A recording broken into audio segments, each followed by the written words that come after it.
Hello everybody, I hope you're well today. Had a pretty good snowstorm last week, dumped almost 20 inches on me. We're dug out already. Most of it's melting.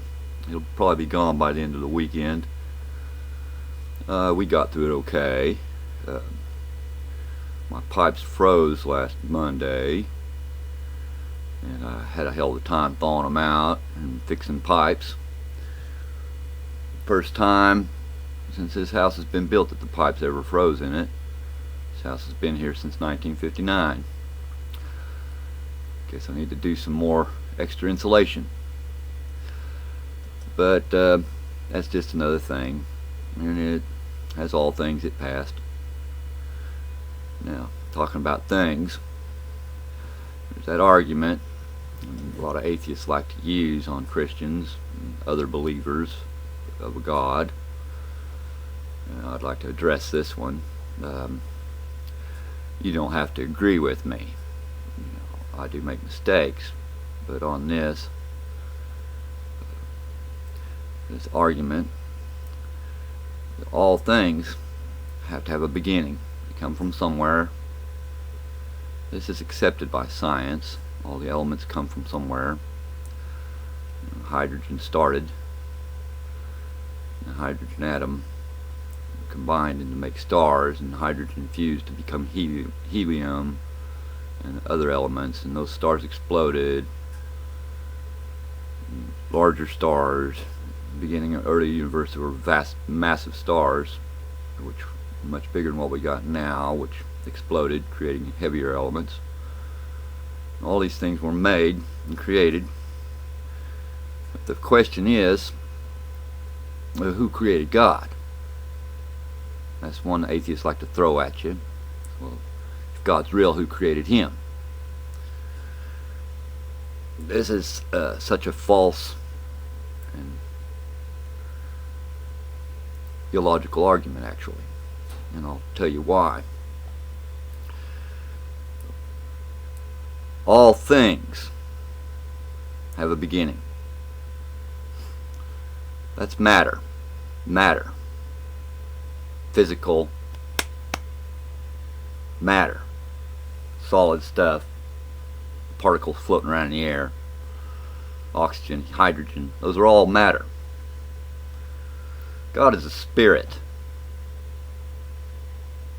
You understand that? God's not made of matter. Didn't need a beginning. He's not a thing.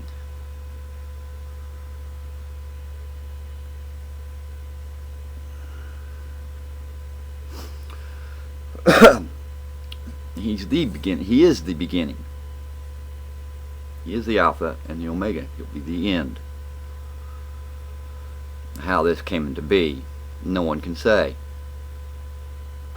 No one was there. There's no way of scientifically studying what happens before the creation of the universe. It would be impossible. Now, there are all sorts of theories about the Big Bang and what came before the Big Bang, called it the Big Crunch.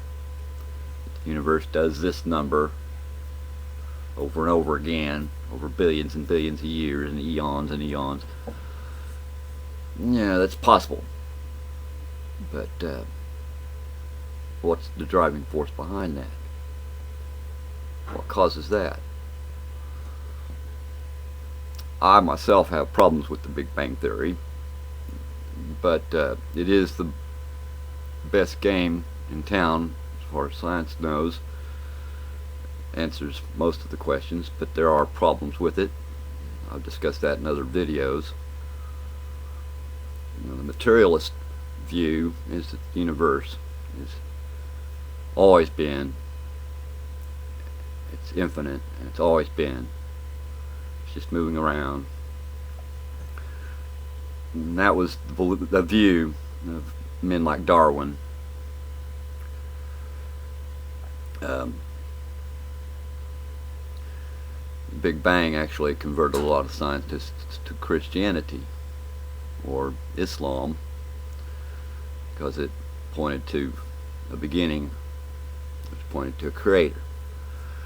These were some pretty intelligent minds. Now, you get a lot of atheists out there that like to quote other scientists. Well, I can quote scientists too, you know. I'm not going to do that.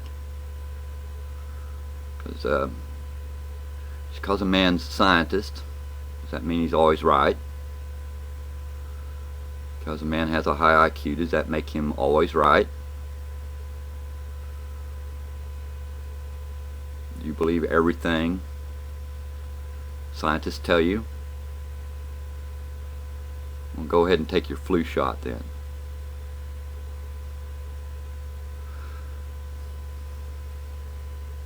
Puzzling world we live in. Hang in there, people. Keep the faith. God is not a man. He's not a big sky daddy. Has nothing to do with the spaghetti monster. He's a spirit. And he sees everything you do. And he's taking notes.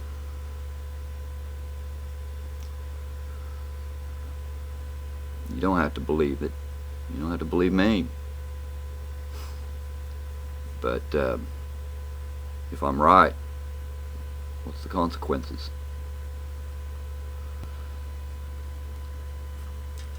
Hope you all have a good day and blessed weekend.